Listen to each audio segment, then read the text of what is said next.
Welcome class. सो आज science की class है और ये आपकी साइंस की बुक है। तो आज से साइंस स्टार्ट करते हैं। ये आपकी इंडेक्स दी हुई है। टोटल 16 चैप्टर है। सो हाफ ईयरली के हिसाब से हमें 3 यूनिट यानी कि चैप्टर 9 तक पढ़ना है। और पहली यूनिट हमें फूड दी हुई है। इसमें 2 चैप्टर है, crop production and management, and second जो दिया हुआ है वो माइक्रोब्स, फ्रेंड एंड फोज। सो हम फिलहाल चैप्टर 1 को स्किप करके चैप्टर 2 से स्टार्ट करते हैं।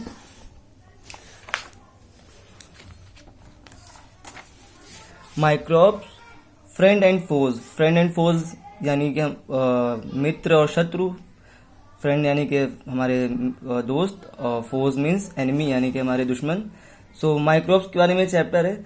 माइक्रोब्स यानी कि जो सबसे छोटे ऑर्गेनिज्म होते हैं, जो जिनको हम माइक्रो ऑर्गेनिज्म कहते हैं। सो इंट्रोडक्शन दिया हुआ है। Our earth is a home of huge variety of living organism.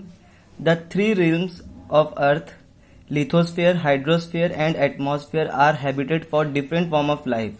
सो हमारी अर्थ पे 3 जो हैं रिम्स हैं। लिथोस्फीयर यानी कि जो जमीन का भाग है, हाइड्रोस्फीयर जो जल का भाग है, और एटमॉस्फेयर जो हमारे जो हवा का जो पूरा आवरण बना हुआ है।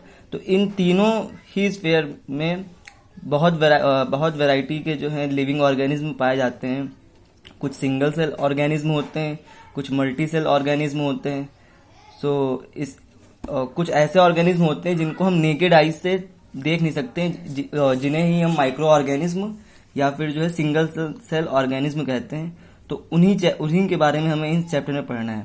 तो माइक्रोब्स क्या होते हैं? They are so small in size that we need a microscope to view them. ये इनका साइज इतना छोटा होता है कि इन्हें हम अपनी नग्न आंखों से नॉर्मल तरीके से इनको देख नहीं सकते हैं। तो इन्हें देखने के लिए माइक्रोस्कोप की जरूरत पड़ती है। इसी वजह से इन ऑर्गेनिज्म को माइक्रो ऑर्गेनिज्म कहते हैं। माइक्रो का मीन्स होता है वेरी स्मॉल, बहुत ही छोटा। Their existence in nature came to be known after the discovery of cell by Robert Hooke in 1665। तो इनके बारे में सबसे पहले जाना तब गया था जब 1665 में रॉबर्ट हुक नाम के एक साइंटिस्ट थे। उन्होंने सेल की डिस्कवरी की थी।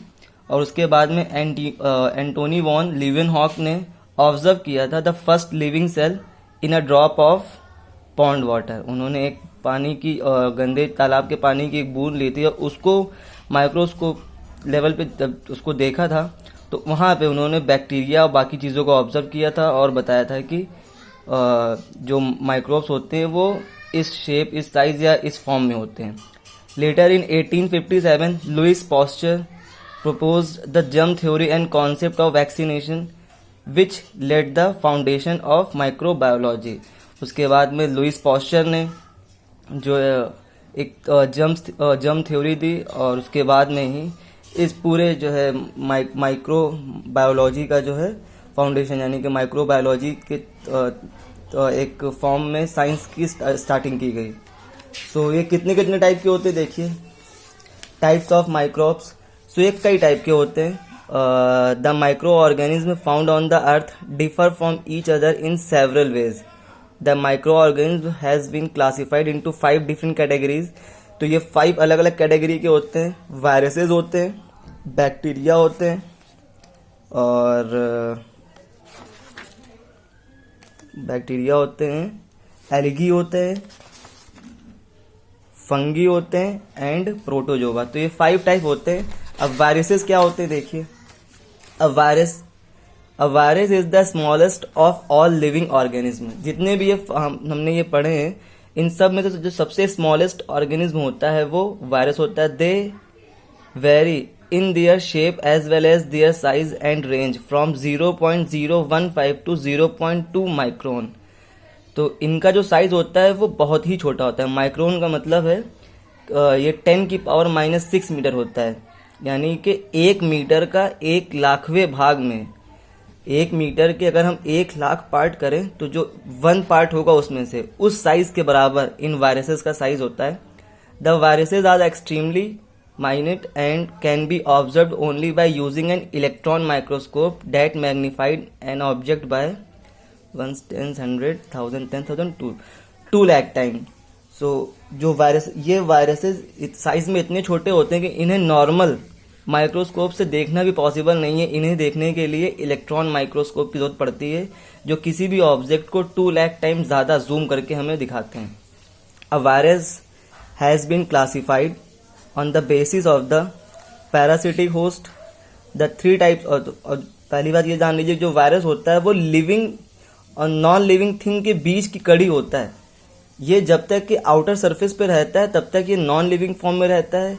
जैसे ही ये इसको कोई होस्ट मिल जाता है या किसी लिविंग बीइंग के अंदर जो है पहुंच जाता है, तो इसमें तुरंत से ही जान आ जाती है। और फिर ये जो है रिप्रोड्यूस करते करते 1 से 2 होते हैं, 2 से 4 होते हैं, 4 से 8 होते हैं, और एक्सपोनेंशियल फॉर्म में ये बढ़ते रहते हैं। जब तक कि आउटर सरफेस पर रहेंगे ये नॉन लिविंग रहेंगे, कोई भी हरकत नहीं करते हैं। जैसे ही इनको कोई होस्ट मिल जाता है तो फिर उस होस्ट को वो अच्छे से यूटिलाइज करके ये लिविंग हो जाते हैं, और 1 से 2, 2 से 4 एक्सपोनेंशियल फॉर्म में ये ग्रो करते रहते हैं।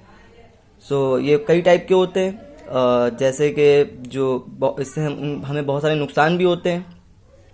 वायरसेस से बहुत सारे हमें वायरल डिजीजेज होती हैं, जिसमें से एड्स और इसके अलावा FMDV, foot and mouth disease virus, polio, ये सब जो हैं, small pox, chicken pox, rabies, ये जितनी भी हमें डिजीज होती हैं ये सब वायरस के थ्रू ही होती हैं। और वायरस अधिकतर 99% हमारे लिए हार्मफुल ही होते हैं। बाकी इस वायरस के बारे में आप लोग बुक से पढ़ के कोई भी टॉपिक अगर क्लियर ना हो तो मुझसे पूछ सकते हैं। जो अगला लिविंग ऑर्गेनिज्म हमें पढ़ना, माइक्रो ऑर्गेनिज्म पढ़ना, वो बैक्टीरिया है। Bacteria is called bacterium, is in singular form. Bacteria are the simplest of all the micro organism. They vary in their size, ये भी बहुत छोटे होते हैं, और बट जो इस वायरस के मुकाबले इनका साइज थोड़ा बड़ा होता है। और जो बैक्टीरिया होते हैं वो कुछ हार्मफुल होते हैं और कुछ हमारे लिए यूजफुल भी होते हैं। देखते हैं क्लासिफिकेशन ऑफ बैक्टीरिया। तो ये कई टाइप के होते हैं, एक बैसिलस होता है, एक कॉकस होता है, एक स्प्रिलियम होता है। तो ये इनके टाइप है, इनका शेप दिया हुआ है, किस किस शेप में होते हैं। एडवांटेज एंड डिसएडवांटेजेस ऑफ, तो बहुत सी हमें बैक्टीरियल डिजीज भी होती हैं। तो causative agent of disease, bacteria are infectious and the responsible for causing many diseases, जैसे कॉलरा, टाइफाइड, ट्यूबरक्लोसिस, ये सब हमें बीमारियां होती हैं जो बैक्टीरिया की वजह से ही होती हैं। तो ये हार्मफुल होता है। फूड स्पॉइलिंग, खाने को बर्बाद खराब कर देता है।